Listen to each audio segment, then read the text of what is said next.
Salut à tous, donc aujourd'hui je vous refais une vidéo comme promis donc sur le dernier chapitre de Fairy Tail qui est sorti donc aujourd'hui un peu en avance contrairement à d'habitude.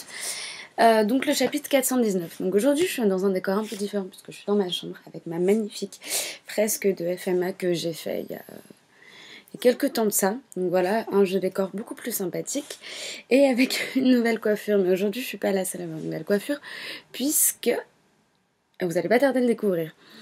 Donc d'abord, comme je m'y attendais, donc le chapitre il commence avec Natsu qui est médiatisé dans le Weekly Sorcerer avec un article trop cool de Jason. Donc c'est un peu prévisible après avoir fait ce qu'il avait fait qu'il allait être médiatisé. Donc c'est compréhensible. Ensuite, donc en fait ce que je vais faire aujourd'hui ça va être légèrement différent de ce que j'avais fait la semaine dernière puisque je vais prendre chaque page du scan et je vais la détailler selon des petites notes que j'ai écrites tout en découvrant page par page. Donc je ne savais pas forcément ce qu'il y aurait la page d'après, mais je prenais mes notes afin de vous les retranscrire vraiment telles que je recevais le chapitre à ce moment-là. Donc ensuite on voit, après le fait que Natsu ait été médiatisé, on voit qu'il est acquitté par le roi. Donc ce qui paraît à peu près normal, puisque Natsu est pote avec le roi. Et en sortant, il voit Lucy qui est contente de savoir qu'il a été acquitté, mais elle est gênée de lui dire que la guilde, elle n'existe plus. Parce que Natsu, il s'étonne qu'elle soit venue seule et pas avec tous les autres membres, parce qu'il peut paraître normal, puisque du coup, on comprend qu'il n'était pas au courant à cause de son voyage, et qu'à ce moment-là... le grabuge qu'il a créé, c'était pas donc volontaire pour retrouver les membres de Fairy Tail. Mais ça lui a quand même permis d'être médiatisé, et donc pourquoi pas supposer que c'est comme ça que les autres membres de Fairy Tail reviendront. Enfin, c'est ce que je pensais à ce moment-là. Parce que ensuite, du coup, on est fixé par Lucy sur Makarov, donc il a disparu, et personne ne sait où il est, encore moins Lucy, parce qu'elle sait pas non plus vraiment où sont les autres membres de la guilde. Mais d'ailleurs, au sujet des recherches de Lucy, donc je pense qu'elle aurait pu partir plutôt, enfin avec tout ce qu'elle avait assez de matière pour partir, faire ses recherches d'elle-même et le retrouver. Mais à mon avis, elle avait un peu peur, elle n'avait pas forcément envie de partir toute seule. Donc à mon avis, de ce point de vue-là, le retour de Natsu va beaucoup jouer. Enfin, effectivement, le retour de Natsu va beaucoup jouer. Je peux vous l'assurer. Puis d'ailleurs, c'est marrant par rapport à Natsu, puisqu'il a un peu la même réaction que tous les internautes la semaine dernière, parce qu'il comprend pas vraiment... je sais pas, il est du genre mais pourquoi ils ont accepté la décision de Makarov, ils auraient pu conserver la guilde, ils auraient pu se rebeller, et pourquoi Luxus il a pas repris le flambeau. Bon après c'est du Natsu tout craché, hein, il comprend pas. Mais d'ailleurs j'aime bien la réponse de Lucy. Elle lui dit, enfin elle est vraiment pas mal, je dois l'avouer, parce qu'elle lui répond elle répond à la fois à Natsu et à la fois aux internautes en disant que lui non plus c'était pas très sympa de partir sans prévenir. Et pardon. Donc dans les pages suivantes, on comprend que Lucy a arrêté de vivre à Magnolia et qu'elle vit donc à Crocus parce que ça la rapproche de son travail, etc. Et d'ailleurs, elle invite Natsu et Happy, de surcroît, parce qu'ils n'ont pas d'endroit où dormir à Crocus. Donc, c'est marrant, elle leur précise de ne pas rentrer dans sa chambre. Donc, à ce moment-là, je me suis demandé si c'était parce qu'elle voulait pas qu'il la voie à poil comme d'habitude, ou alors si c'était parce qu'elle voulait pas qu'il voit le résultat de ses recherches. Donc, je savais pas vraiment, et après, au final, j'ai compris. Donc c'est drôle parce qu'on a quand même un petit retour au début de l'histoire dans le premier tome quand Natsu et Happy viennent chez Lucy et que Happy fait ses griffes sur le mur et que Lucy l'insulte en lui disant stupide char, arrête de faire ça, pardon. Enfin voilà, j'ai trouvé ça drôle, j'ai trouvé ça sympa. Et bien évidemment, comme je l'espérais, on a Cancer qui coupe les cheveux de Natsu parce que en fait il était bien en mode vagabond et c'était pas sa vraie coiffure. Et tant mieux d'un autre côté parce que, je sais pas, ça lui dégage un peu le visage. Je trouve ça tant mieux. Donc ensuite, on voit Natsu qui n'arrive pas à trouver le sommeil et qui se réfugie dans la chambre de Lucy pour lui barbouiller le visage tel un petit rondoudou.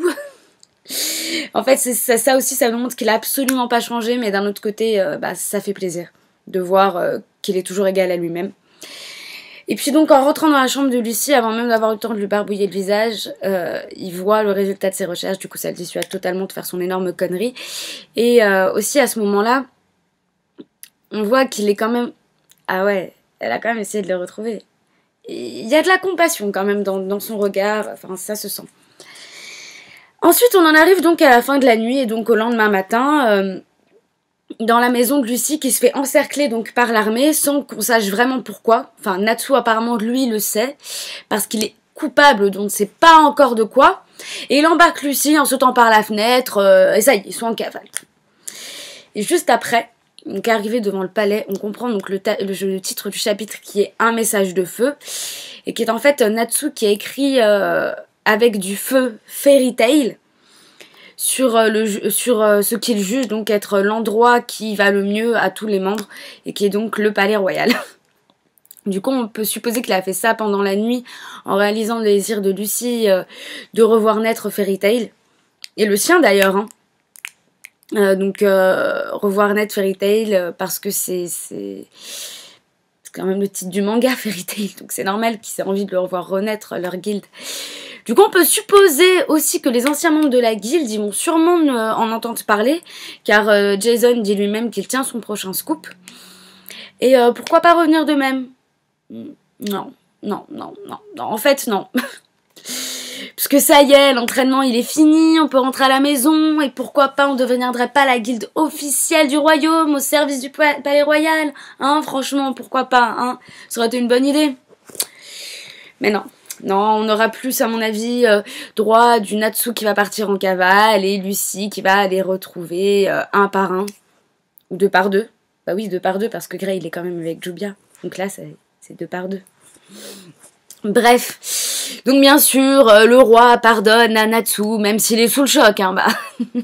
Après tout, c'est quoi un ou deux graffitis sur le palais royal comparé à tout ce que Natsu et ses amis ont pu éviter à la ville, au pays tout entier, après les grands jeux magiques face à tous les dragons. Hein, donc c'est un peu normal que le roi lui pardonne. Enfin, je sais pas, quand même. Je sais pas. Hein, il est gentil, le roi. Hein, un peu con même. Hein. Enfin, bref.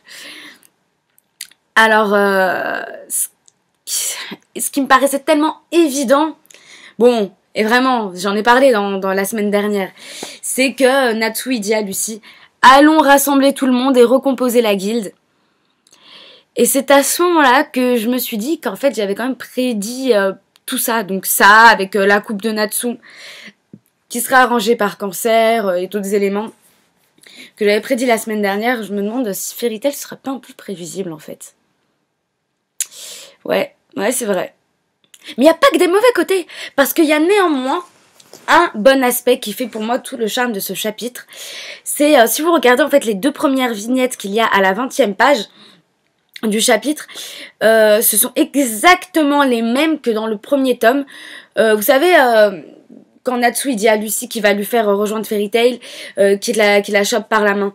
Donc ces deux vignettes sont exactement les mêmes parce qu'on a le sourire de Natsu qui est exactement le même et la joie de la part de Lucy, bon avec les larmes en plus cette fois-ci, et qui est un peu, enfin pour moi je l'ai interprété comme ça.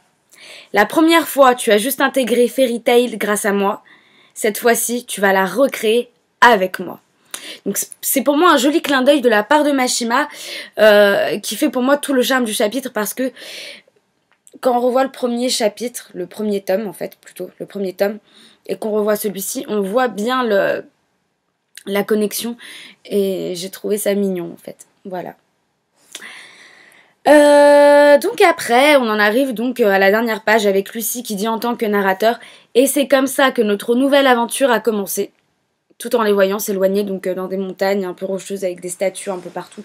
D'ailleurs, je sais pas exactement si c'est le décor de Crocus ou ils sont dans une autre ville. Moi, il m'a semblé... Enfin, je trouvais que ça ressemblait un peu au village natal de Grey. Et si c'est le cas, je sais pas, donnez-moi vos avis, dites-moi si c'est ça ou pas, selon vous. Parce que... Enfin, je sais pas, je saurais pas trop vous dire. Mais bon, vous comprendrez plus tard. Il y a quand même un lien que j'ai pu faire avec le titre du prochain chapitre. Donc, d'ailleurs, il y a deux éléments qui m'ont intriguée. Déjà, le terme de voyage sans fin. En fait, il y a écrit Voyage sans fin qui débute.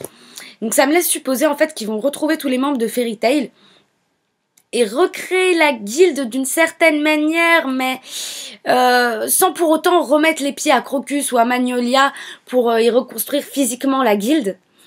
Mais plutôt que ce sera une guilde spirituelle, donc avec tous ses membres, encore plus forts, bien sûr, c'est normal après une année d'entraînement, et que ce voyage il sera sans fin, parce qu'avant qu'ils aient eu l'occasion de rentrer à Magnolia ou à Crocus, enfin, qu'ils aient eu le temps de rentrer chez eux, et ben, on aura quand même à ce moment-là tous les gros combats et les dénouements d'intrigues qui auront eu lieu donc dans ce même voyage, du style Zélef, Acnologia, les 4 Ishgard, etc. Donc à mon avis, on aura d'abord tous ces éléments qui seront réglés, d'où le terme de voyage sans fin, avant que Natsu et ses compagnons aient eu l'occasion de rentrer chez eux. Donc il n'y aura pas vraiment de guilde reformée matériellement, physiquement, mais plutôt spirituelle avec tous ses membres qui seront là prêts à combattre. Il y a quand même une connexion à ce niveau-là avec le titre du chapitre, parce que je me questionne pas mal, parce que bon, j'ai vu sur certains forums, on dit le remerciement de Lamia Scale, mais ça a aussi été traduit le Thanksgiving de Lamia Scale, pardon. Donc du coup, je me suis dit qu'en le prenant d'un point de vue historique, qu'est-ce que c'est que Thanksgiving? Donc c'est la fête du remerciement, enfin la fête au cours de laquelle les pèlerins du Mayflower donc sont arrivés et ont partagé un repas donc avec les populations autochtones. Donc je me suis dit population autochtone, ok, partager un repas, ok, donc pourquoi pas est-ce qu'on aurait Natsu, Lucy et Happy aussi qui partageraient, qui rencontreraient la Mia Scale et qui partageraient un repas avec eux, content de les revoir. Et du coup, on verrait Léon, donc de la Mia Scale, hein. Et ce qui me laisse supposer, donc d'un point de vue scénaristique, que les personnages de Jubia et Gray pourraient être réintroduits. Parce que Léon était à fond sur Jubia, que c'était un pote à Gray, que Jubia était à fond sur Gray, que Gray rejetait Jubia. Vous connaissez le triangle par cœur. Voilà. Donc, en fait, je pense qu'à ce moment-là, on pourrait avoir un moment comique du style Léon qui va revoir Jubia, qu'il n'avait pas vu depuis longtemps, va se jeter sur elle. Et Greg, comme il aura passé un an H24 avec elle, il va l'intercepter en mode « Hé, Léon, ça y est, c'est fini ce temps-là. Change de chapitre, là, on est dans le 420. » Donc... pardon. Et lui dirait oui, donc là on a changé de chapitre, là on est dans le 420, c'est fini le temps où ok bon Jubia elle est à moi mais à la rigueur je m'en fous un peu. Là elle est vraiment à moi, hein. Pourquoi pas? Donc du coup ce serait sympa. C'est parce que bon Gray a un peu toujours eu l'habitude de dire ça, mais là on le verrait d'un autre point de vue, bon il le dirait aussi devant tout le monde. Enfin donc du coup on aurait genre tout le monde autour qui serait choqué en mode Gray, qu'est-ce que tu viens de dire là, t'as dit que Jubia, elle est à toi, comment ça? Je sais pas. Ça pourrait être intéressant, parce que ça ferait un bon début de chapitre, parce qu'il y aurait le voyage, donc, parce que, ou à la fois il y aurait le voyage du trio, donc Lucy, Natsu et Happy qui débute. Ensuite on retrouve une ancienne guilde alliée, donc la Mia Scale, comme par hasard. Et on retrouverait aussi d'autres membres de la guilde et on aurait, grâce au personnage de Léon, l'occasion de constater leur évolution sur le plan relationnel. Donc Gray ne rejetant plus Jubia, bien au contraire. Et pourquoi pas Gray qui voudrait se mesurer avec Natsu pour comparer leur puissance, comment ils ont évolué au cours d'une année. Et du coup on verra aussi les progrès de Gray on verra aussi les progrès qu'a fait Gray pendant toute cette année, puisqu'on a déjà pu avoir les progrès qu'avait fait Natsu. Donc, de cette façon-là, on aura encore un voyage tranquille, sans combat pour le moment. Et donc, d'un point de vue scénaristique, il serait mieux que Gray retrouve directement Natsu sans savoir encore qu'il est End, parce que comme il voyagerait avec lui par la suite, pour retrouver les autres, donc en mode couple... donc on aurait le Gourbia, on aurait le Nalou, voilà, pour toutes les fangirls et les fanboys. Donc ça voudrait dire qu'il serait passé beaucoup de temps Natsu et Grey dans leur voyage avant qu'ils découvrent qu'il est End, et donc du coup celui qui s'était juré de détruire, et que là il y a un gros conflit. Donc scénaristiquement parlant, ça pourrait être intéressant que les liens entre les deux se resserrent un peu, et puis aussi qu'ils voyagent comme ça tous les quatre. Parce qu'on verrait les personnages d'un autre point de vue, parce qu'on n'a jamais vraiment eu ça. Donc Grey et Jubia et Lucy et Natsu. Il y avait toujours Erza dans les parages, ou Gajil, ou encore Wendy. Il y avait toujours quelqu'un. Là, je pense qu'on verrait le truc différemment, donc ça pourrait être intéressant. Et puis comme je l'ai dit, le fait que si Grey est retrouvé par Natsu en premier, ils resteront un moment, enfin plus longtemps ensemble tous les deux, avant du coup pendant ce voyage on rencontrerait des élèves qui diraient que Natsu est End, et que du coup ça casserait totalement la bonne entente qu'il y avait entre Grey et Natsu, et Grey dirait non, je vais le tuer, j'avais promis de le tuer, mais qu'en fait il ne le tuerait pas. Donc ça pourrait être intéressant. Donc c'est à peu près toutes mes suppositions pour la suite. Donc j'ai trouvé le chapitre plutôt intéressant. Donc sur les forums ça a été assez mitigé. Il y avait des personnes qui disaient que l'ellipse n'avait servi à rien. Je suis pas d'accord, parce que bon, ça fait que 2 chapitres, on sait pas vraiment où on en est. Et d'autres personnes en fait qui avaient tout simplement apprécié le chapitre, et j'en fais partie parce que j'ai trouvé ça très intéressant, surtout pour ce que ça laisse prédire de la suite. Malgré le fait que j'ai trouvé que Fairy Tail était assez prévisible par rapport à certains éléments, si je les avais pas prévus, c'est plutôt pas mal. Et d'un autre côté, j'ai trouvé ça très mignon, je l'aurais dit encore une fois, le petit clin d'œil de Mashima au premier tome qu'il avait fait de Fairy Tail. Donc voilà, donc si vous voulez partager vos impressions, dire que vous êtes d'accord ou pas d'accord avec moi concernant le chapitre 420, si vous avez d'autres suggestions à me faire, ou si vous voulez me dire tout simplement que ce dessin vous le trouvez joli, ça me fera plaisir, et vous pouvez laisser un commentaire, ce qui me ferait également plaisir, ou partager cette vidéo, ou tout simplement vous abonner à ma chaîne, parce que il y en aura d'autres, des vidéos comme ça, à chaque chapitre. Et puis même je fais des vidéos un peu dans tous les genres, donc j'ai aussi fait une vidéo sur la Saint-Valentin, si jamais vous voulez savoir comment faire des chocolats. Et puis on entend dans la semaine prochaine, je vous fais des gros bisous, ciao, bye.